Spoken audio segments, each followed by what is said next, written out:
Cuando la existencia convulsiona al ritmo de la desesperanza, la vida vuela y en su lugar solo la gran fragilidad gravita. Gracias por brindarme tu apoyo cuando no puedo valerme solo. Gracias por darme la mano cuando estoy más indefenso. Gracias por no alejarte cuando las máscaras se derriten y aparece en su lugar la triste imagen de la vida implorando ayuda.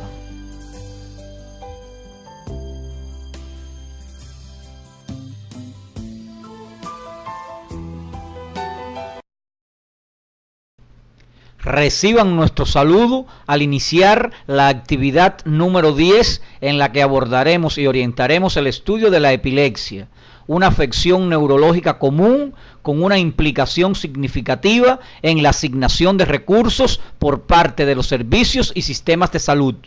Es la segunda enfermedad más frecuente del sistema nervioso central en los adultos después de las enfermedades cerebrovasculares y es el desorden neurológico más común en los niños. Actualmente afecta a más de 100 millones de personas en todo el mundo. Su incidencia oscila entre 40 y 70 por 100.000 habitantes en los países desarrollados y entre 100 y 190 por 100.000 habitantes en los países en vías de desarrollo.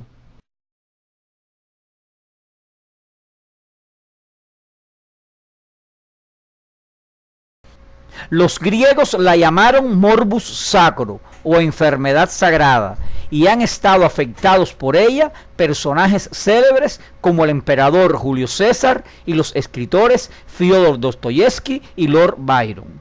La biología y los aspectos clínicos de la epilepsia entre las poblaciones no presentan diferencias inherentes. Sin embargo, diferencias en la prevalencia, la incidencia, la etiología, factores socioculturales, económicos, tipos de tratamientos, evolución y pronóstico se pueden observar entre países desarrollados y los que están en vías de desarrollo.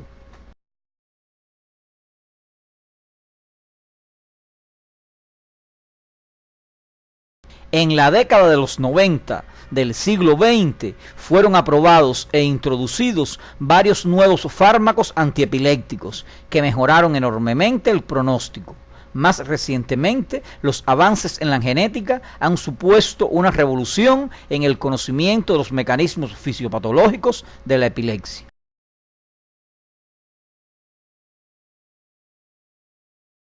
Al concluir la actividad orientadora, serán capaces de vincular los contenidos semiológicos, morfofisiológicos y morfofisiopatológicos con la epilepsia, describir el cuadro clínico, la evolución, el pronóstico y las complicaciones de la enfermedad, seleccionar las evidencias diagnósticas útiles para el diagnóstico de esta enfermedad y seleccionar la conducta terapéutica correcta en cada paciente portador de epilepsia.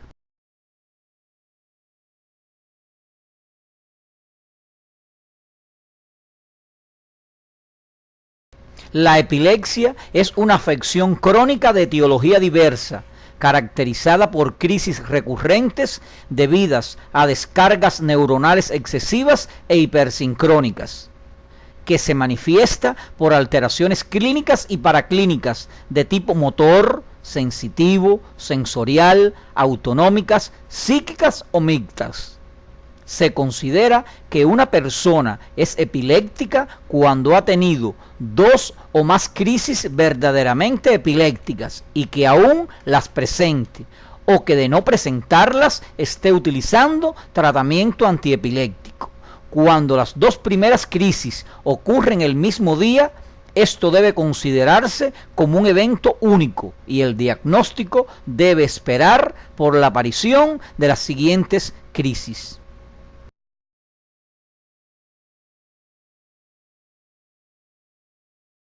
De acuerdo con su causa, las epilepsias se clasifican en epilepsias sintomáticas o secundarias. Son aquellas que tienen una etiología conocida y en las que suelen encontrarse síntomas o signos neurológicos o psíquicos. Esta etiología puede ser remota y ya estática o evolutiva. Epilepsias idiopáticas o primarias son aquellas en las que no se evidencia causa orgánica alguna y que el paciente no presenta signos ni síntomas de afectación neurológica ni psíquica. Son epilepsias dependientes de la edad y se les supone un origen genético.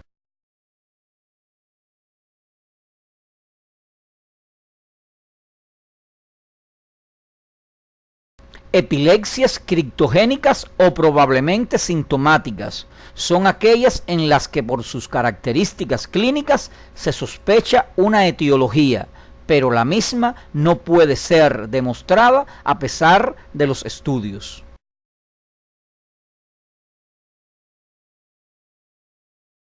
El principal y más llamativo fenómeno clínico a través del cual se expresa la epilepsia es la crisis. Las mismas se clasifican en crisis generalizadas, que pueden ser tónicas, clónicas, tónico-clónicas, atónicas, mioclónicas, y las ausencias típicas y atípicas.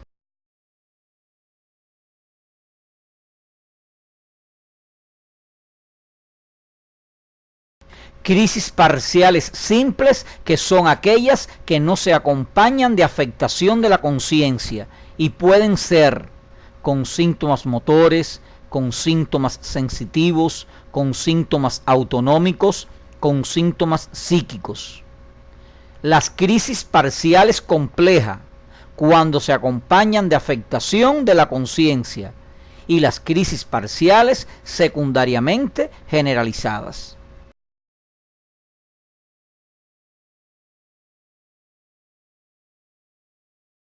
Antes de comenzar el estudio de las manifestaciones clínicas de la epilepsia, observa las siguientes definiciones que aparecen en la pantalla.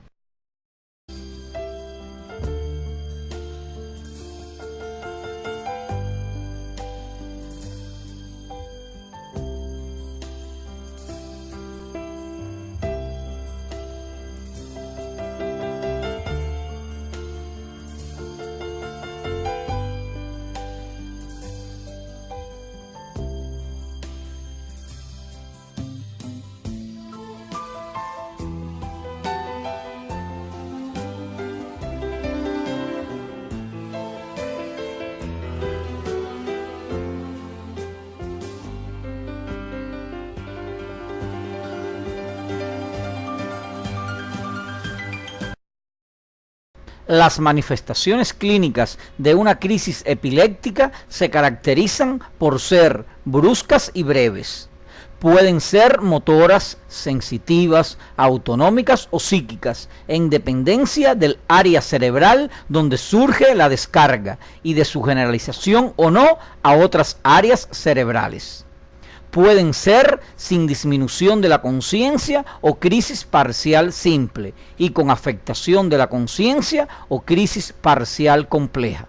A continuación explicaremos el cuadro clínico de dos de las crisis generalizadas más frecuentes: la crisis tónico-clónico generalizada o gran mal y la crisis de ausencia típica o pequeño mal.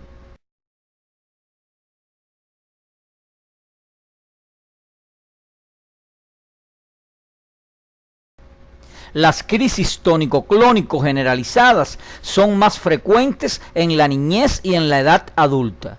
Es generalmente precedida por pródromos y desde días antes el paciente referir malestar, sensación de miedo e irritabilidad. El comienzo es súbito, sin previo aviso. El paciente pierde el conocimiento y cae. Los globos oculares se desvían y emite un grito. En esta fase tónica se contraen todos los grupos musculares, la cabeza en extensión, los miembros superiores flexionados en aducción y el tronco y los miembros inferiores en hiperextensión. La contracción tónica del diafragma causa apnea y cianosis. Esta fase dura entre 20 y 30 segundos.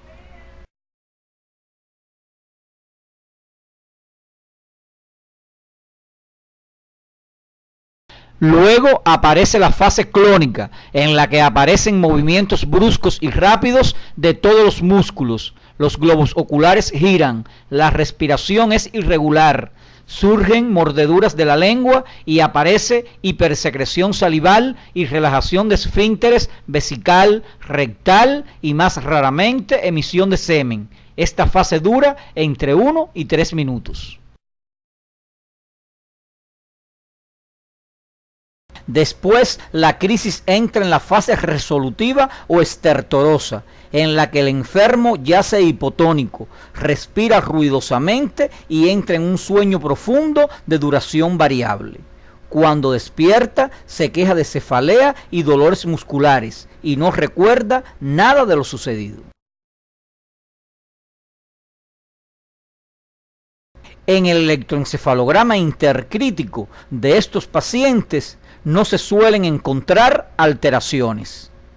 Un electroencefalograma registrado durante la crisis es anormal, generalizado con un ritmo reclutante durante la fase tónica, seguido de descargas paroxísticas de polipuntas rítmicas durante la fase clónica y lentificación difusa de la actividad eléctrica en el estadio estuporoso poscrítico.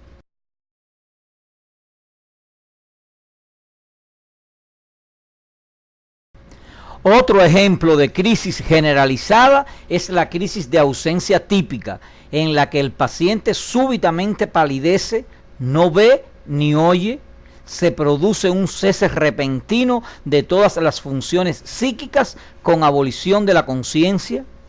El enfermo interrumpe lo que está realizando y en ocasiones presenta movimientos rítmicos en los ojos, párpados y comisura labial.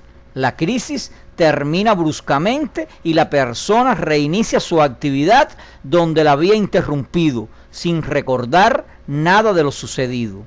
La crisis dura entre 1 y 5 segundos y se pueden repetir varias veces al día. En los niños, estas crisis causan dificultades con el aprendizaje escolar.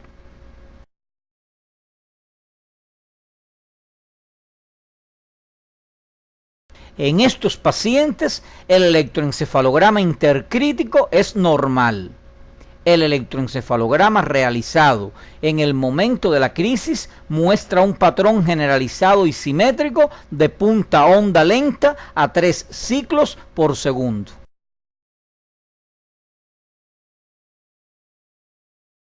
A continuación, pasaremos a explicar dos de las crisis parciales más frecuentes: la crisis motora focal con marcha o jacksoniana y la crisis parcial compleja o psicomotora. Las crisis parciales habitualmente comienzan por un aura. La crisis jacksoniana o crisis motora focal con marcha se inicia en los dedos pulgar e índice de la mano, se extiende a todo el miembro superior, posteriormente a la cara y al resto del hemicuerpo.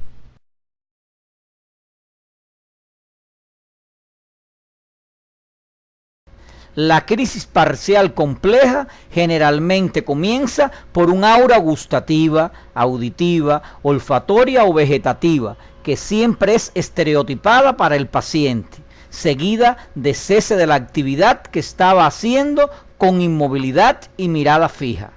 Durante este tiempo, el paciente presenta una conducta automática e involuntaria, que dura desde varios minutos hasta una hora. El paciente realiza actividades o gestos como repetir frases incomprensibles, abotonarse y desabotonarse la camisa, ordenar los muebles de una habitación, caminar, entre otras.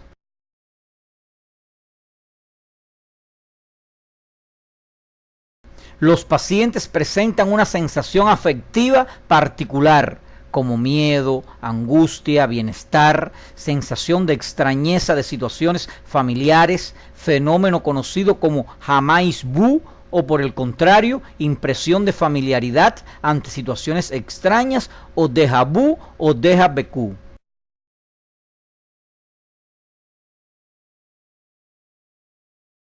Para realizar el proceso diagnóstico ante un paciente epiléptico, este incluye la realización de el diagnóstico positivo, el diagnóstico diferencial, el diagnóstico etiológico y el diagnóstico topográfico. El médico general debe realizar los dos primeros, siendo los dos últimos auxiliados por el especialista.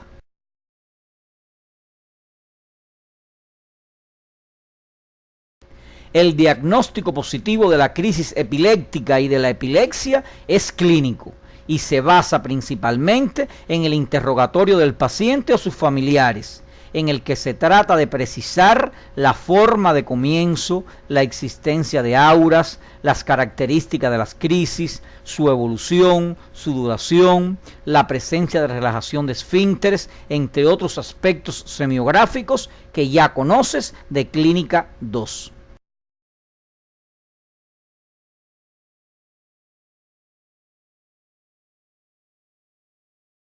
El diagnóstico diferencial se hará con afecciones que en ocasiones simulan una crisis epiléptica, entre las que se encuentran la histeria, las crisis sincopales, las crisis febriles, la hipoglicemia, la tetania, la isquemia cerebral transitoria, los espasmos de sollozo, la migraña basilar, el síndrome de narcolexia cataplegia, la amnesia global transitoria.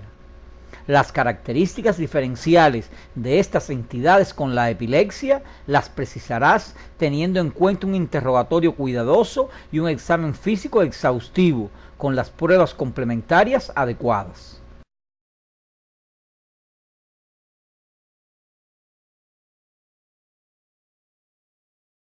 El diagnóstico etiológico se basa en una historia clínica exhaustiva y en el uso racional de los estudios complementarios. Según la edad de debut de la epilepsia, las causas más frecuentes son, en los neonatos y en la infancia temprana, la hipoxia al nacer, los traumatismos perinatales, la convulsión neonatal benigna y los errores innatos del metabolismo.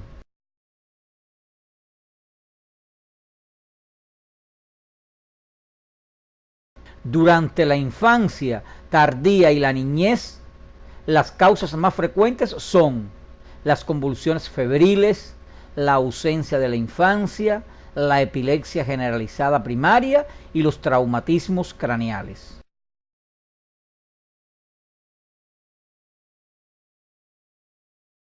Durante la adolescencia y en la edad adulta temprana, las causas más frecuentes son la epilepsia generalizada idiopática como ausencia y epilepsia mioclónica juvenil, los traumatismos craneales, los tumores cerebrales y el alcoholismo y la drogadicción.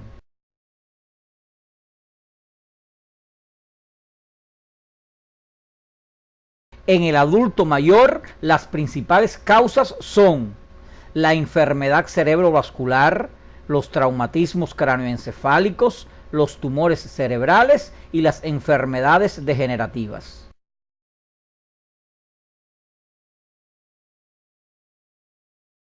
La realización del diagnóstico topográfico de las crisis epilépticas se sustentan en la realización de un interrogatorio donde es indispensable precisar antecedentes perinatales, antecedentes familiares de epilepsia, traumatismos cráneoencefálicos, presencia de aura y formas de comienzo y evolución de las crisis.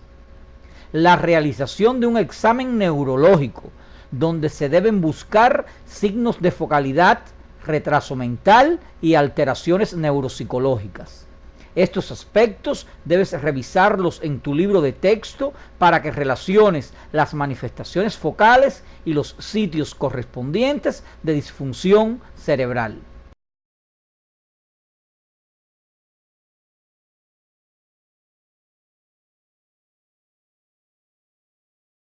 El pronóstico de la epilepsia es variable, pero en la mayoría de los pacientes es bueno. Remiten totalmente la epilepsia con crisis de ausencia típica, la epilepsia mioclónica juvenil y otras formas de epilepsias esenciales o idiopáticas, Otras, sin desaparecer, son fácilmente controlables con los medicamentos y permiten una vida normal. Existen formas de epilepsia refractarias a la medicación y que en ocasiones necesitan tratamiento quirúrgico para lograr algún grado de control.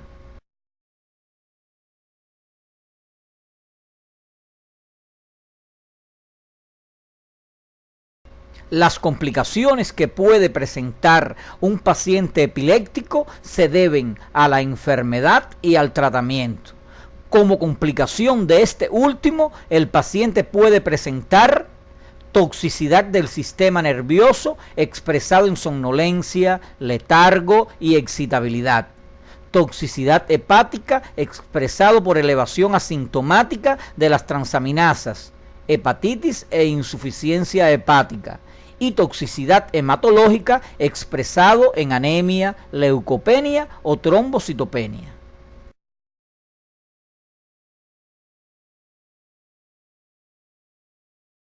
Como complicaciones de la enfermedad, el paciente puede presentar accidentes por caídas y quemaduras, broncoaspiración, accidentes de tránsito al conducir vehículos y el estatus epiléptico.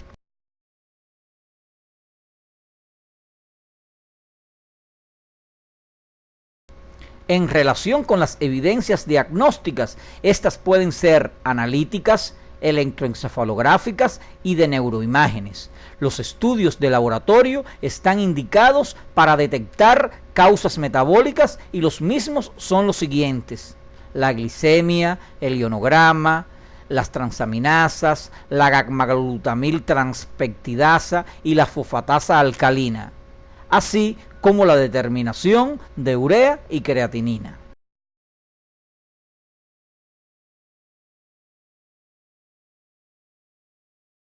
El electroencefalograma ha sido y sigue siendo el estudio complementario que más ha contribuido al conocimiento básico de la epilepsia, al diagnóstico correcto en muchos pacientes y para la definición y clasificación de las crisis y síndromes epilépticos.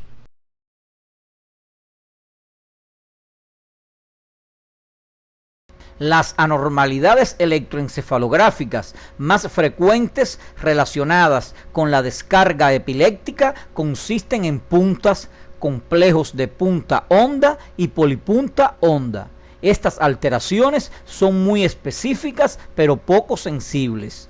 No se debe poner en duda el diagnóstico por el hecho de que el electroencefalograma sea normal en el periodo intercrítico. Tampoco se debe diagnosticar epilepsia por el hecho de encontrar anormalidades paroxísticas en pacientes que nunca han presentado crisis.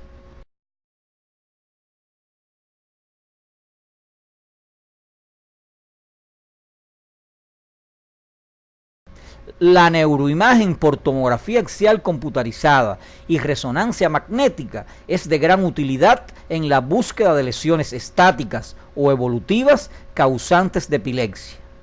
Con la tomografía axial computarizada se pueden identificar tumores, malformaciones arteriovenosas, áreas de infarto y focos hemorrágicos. La resonancia magnética es más sensible y ha permitido detectar desórdenes en las enfermedades degenerativas.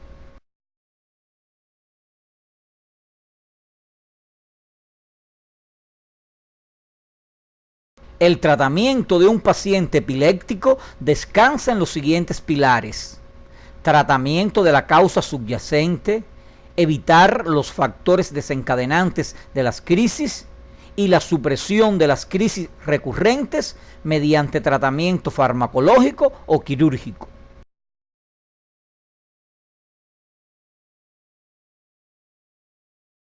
El tratamiento antiepiléptico se propone cumplir los siguientes objetivos: suprimir totalmente las crisis, minimizar lo más posible los efectos adversos de los fármacos antiepilépticos y reincorporar al paciente a la sociedad.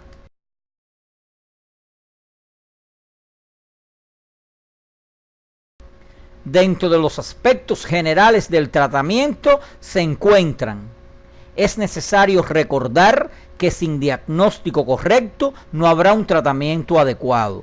El objetivo final del tratamiento será la supresión total y definitiva de las crisis.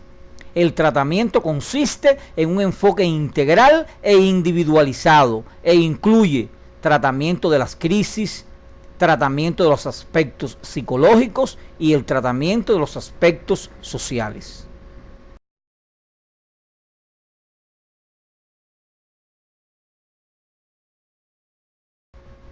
Entre las medidas educativas que el médico general debe transmitir al paciente para evitar la aparición de las crisis se encuentran: mantener un horario normal de sueño con un mínimo de horas nocturnas dormidas de 8, eliminar las bebidas alcohólicas, evitar el estrés mediante técnicas de relajación y ejercicios. También se le debe indicar al paciente que debe evitar bañarse en aguas profundas, manipular fuego o electricidad y evitar las alturas. El paciente debe portar una identificación que notifique que es epiléptico.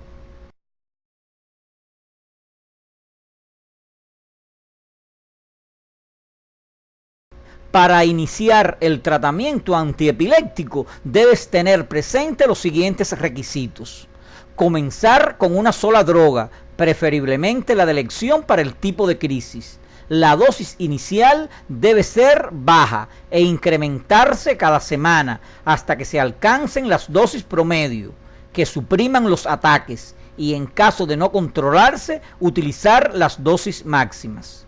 Una segunda droga se añadirá si no se controla con la primera, que si controla el cuadro permite reducir o eliminar la primera. Si con la segunda droga no se logra el efecto deseado, se agrega una tercera droga, que en caso de fracasar obligaría al uso de los últimos antiepilépticos.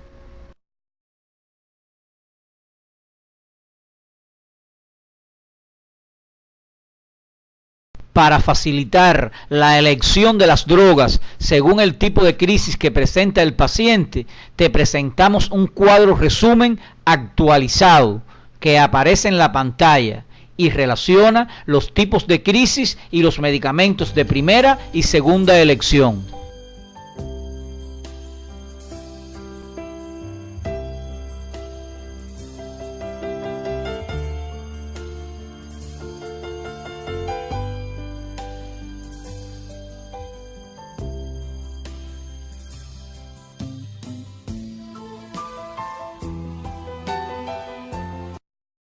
Para profundizar en el conocimiento de estos fármacos antiepilépticos, principalmente en sus dosis, beneficios, efectos adversos e interacciones, debes revisar tu libro de texto y el CD de farmacología clínica.